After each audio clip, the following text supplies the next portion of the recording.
You are now listening to the Musically Made podcast.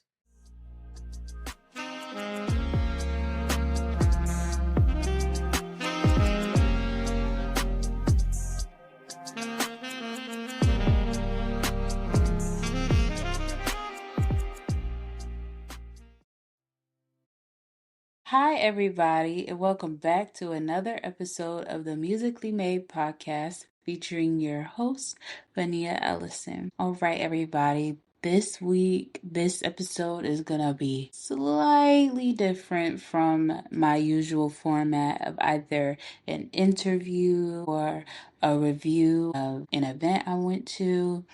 This week, I want to share something with you all. So I curated a list of after school programs for high school students that are performing arts focused or have a module for people who are into creative and performing arts. This list is based off of programs that I did when I was in high school that kept me busy, that kept my fire going for performing in creative arts.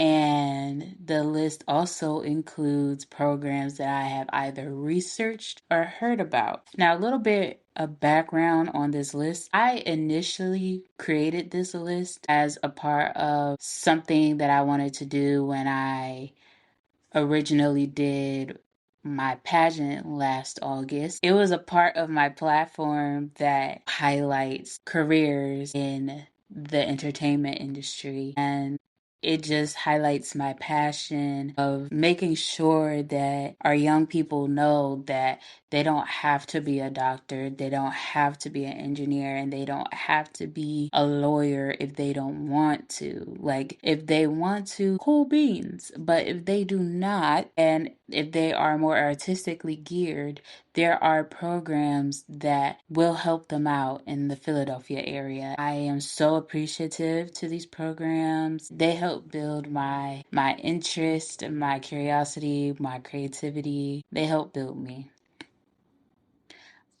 So there are 8 programs that I am about to list, and 5 of them I was personally a part of. The first program I want to talk about is Project Home's College Access Program. I did this program from 9th grade all the way to 12th grade. And when I first came in, the thing that caught my attention was the digital music module. When you go to the college access program, you are required to do seminar for your grade, and you are required to do what they call an elective, which was the digital music elective. And you had fun while picking up some real life skills. And when I tell you, I spent a lot of time in that digital music room just learning how to use stuff like Logic or even Fruit Loops.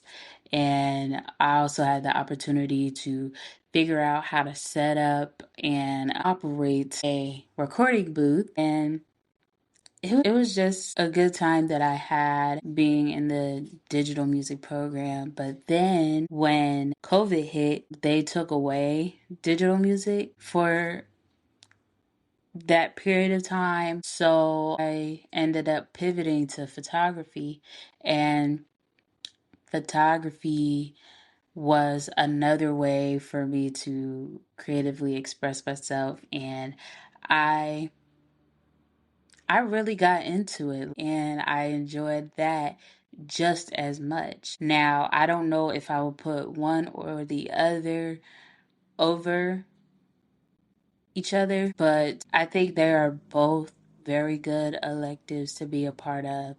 And if you have a high schooler that you know in the Philadelphia area, please share this episode with them so that they can figure out how to get a part of this program. And they have so many other benefits as well that I will not disclose here. I feel like I want to let them have the liberty of sharing everything that they offer. The second program I want to talk about is called Wilma All Stars. This was another program that I did from ninth grade all the way until I graduated from high school. It is a program that was through the Wilma Theater in Philadelphia that sits across the street of from the Kimmel Center on the Avenue of Arts. And how I got into that program was through English class, actually, believe it or not, in ninth grade. We had a unit where we were reading plays. So we ended up having a program from the Wilma Theater come in. I can't remember what the program was exactly called, but I'm pretty sure they still do it to this day, where teaching artists go to high school English classes, of course, and teach acting techniques, play games. We got to go see a matinee of whatever show was playing at the Wilma at that time. My show was a modern version of Romeo and Juliet. It was so cool. And the Wilma Theater is so intimate. It's not that many seats. So it was like no matter where you sat, the view was pretty decent. We also had to do a performance at the end, and I ended up writing a song and performing that song, and people were dancing behind me. It was such an interesting experience, and that was the first time somebody told me that I looked very poised. I wasn't even under any pressure, even though I was nervous out of my mind. Stage fright has always been a thing for me, and it actually still is. I think I just learned somehow, some way how to control it. I don't know about use it to my advantage, but definitely control. The next program I want to talk about is All City Philadelphia. So, All City Philadelphia is a program where the best of the best in the city come to play, either in the orchestra, the concert band, or the jazz band. I did this program my 10th grade and 11th grade year, but I wanted to do it ever since I was in middle school. It was just so funny because in middle school, when my music teacher finally felt that I was ready to start reviewing the material to do All City in 8th grade, she retired. Then the 8th grade teacher that I had for band and clarinet, I just didn't have that well of a connection with him, and I just didn't feel comfortable. The selections he had us playing were very elementary, and that was a part that I didn't really appreciate about my 8th grade year. But I stuck it out because I loved playing the clarinet, and I did want to work towards All City for high school. So then I finally get to audition in the 10th grade. And oh my gosh, when I tell you, my audition was so bad. Like, it was objectively bad. And remember when I said something about the stage fright? So the judges, they were actually not facing me, they were facing the wall. I was looking at their backs, right? But for some reason, that made me even more afraid. I knew all my scales, forwards and backwards, fast and slow. You know what? I do think that I might have practiced too much, especially leading up to my audition that day. I did not give myself a chance to really relax, which probably was part of it. But boy, when I was in there, I was shaking. My voice was shaking. My air was shaking. My fingers were shaking. My feet were shaking. Everything was shaking. I am surprised that I even got through anything at all. But I ended up making it. I was third chair, which is the lowest chair you can be. But I was just grateful to be in there in the first place. And then we had a concert at the Kimmel Center. And by that point, it would have been my second time playing at the Kimmel Center, because the first time I played for a jazz festival and I played with my school's band. And I think that was when I had that first picked up the saxophone, tenor saxophone to be exact. Every time I was in the Kimmel Center, like I felt like I made it. It was a great experience because, it's not every day that your family gets to dress up and go watch a show.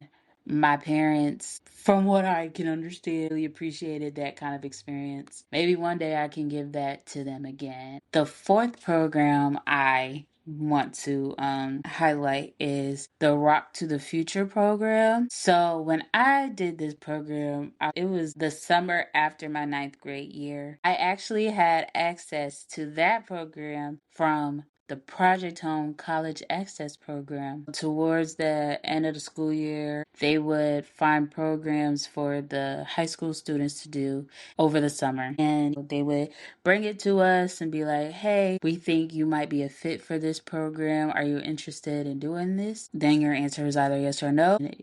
They would take care of it. And that's what happened for the Rock to the Future program for me and a couple other students that were in that program. I did guitar. So you either had to do piano, drums, guitar, or bass over the summer. I can't remember how long the program was.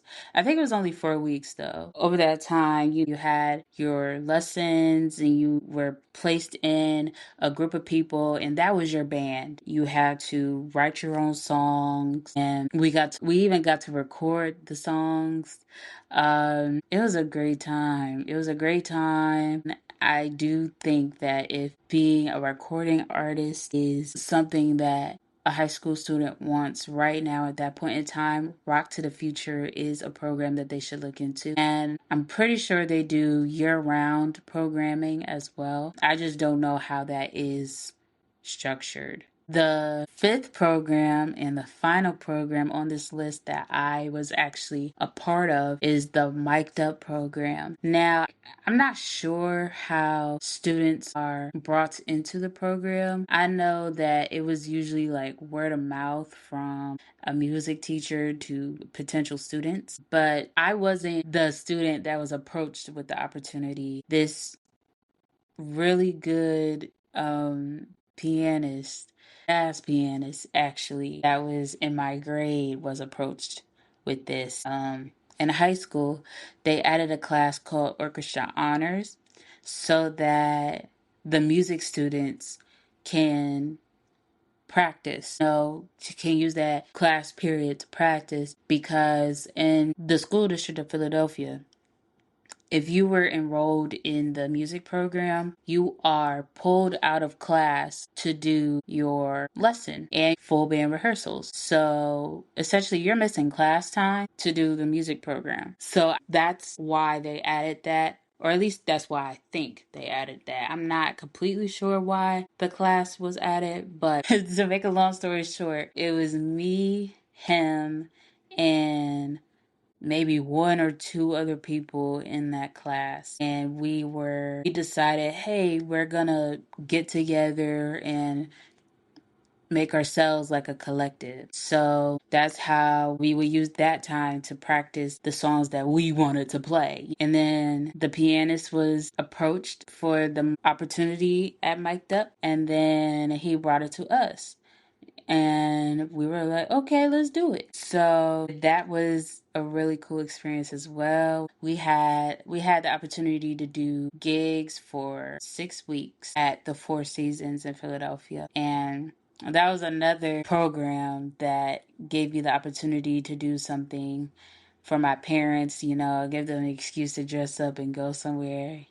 So just stuff like that was an interesting experience that I enjoyed that I wouldn't change it for anything. The sixth program on this list is called Mural Arts Philadelphia. Now, that specific program is not performing arts, but it's definitely arts. So if you know Philadelphia, you know what Mural Arts Philadelphia is because if you go see a mural arts Philadelphia is going to be in the corner like a watermark. Okay, if you've seen that episode on Abbott Elementary where mural arts came to do the mural, that's exactly who they are. And they do programming for students to come and learn about art and work on it and possibly do murals as well. The seventh program is Chocolate Ballerina Company. Now, I have not participated in this either, but dance is something that I had an interest in doing at some point. I even took dance class in high school for credit. It was fun. I enjoyed it.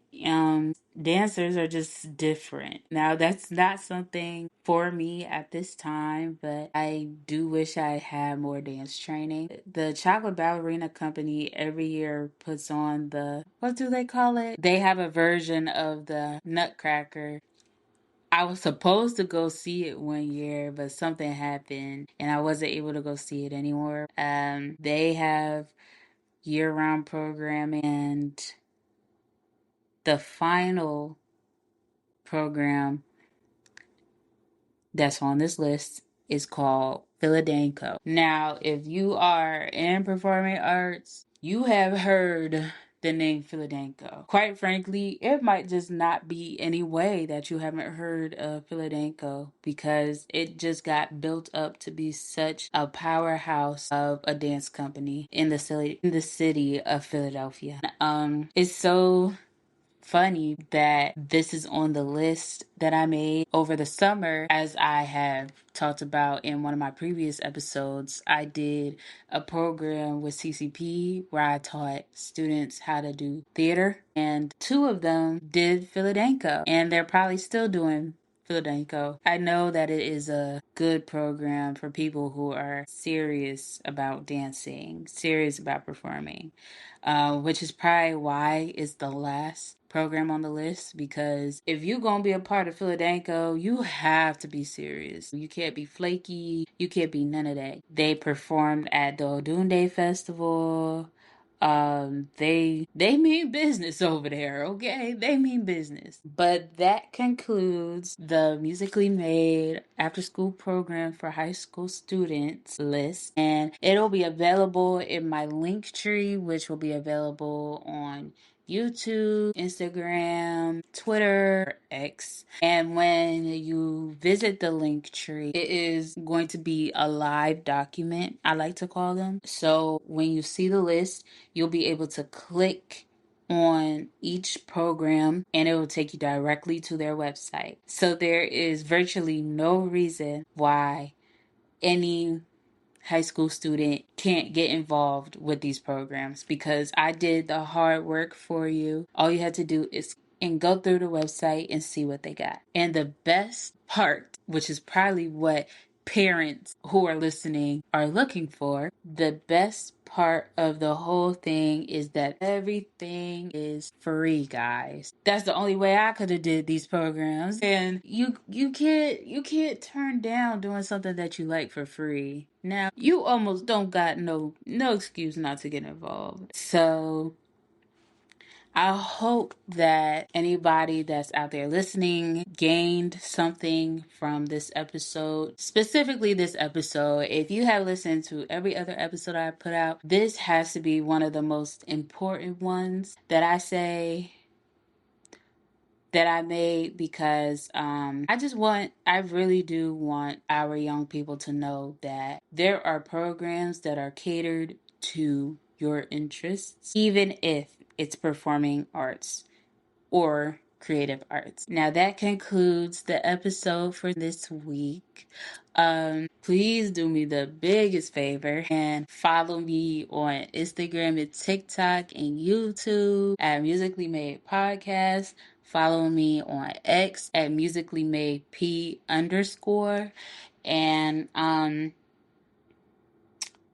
make sure you are streaming each and every episode, your favorite episodes, or this episode in particular. Make sure you are sharing it with your friends and family so that they can learn something. I hope to see you all next week.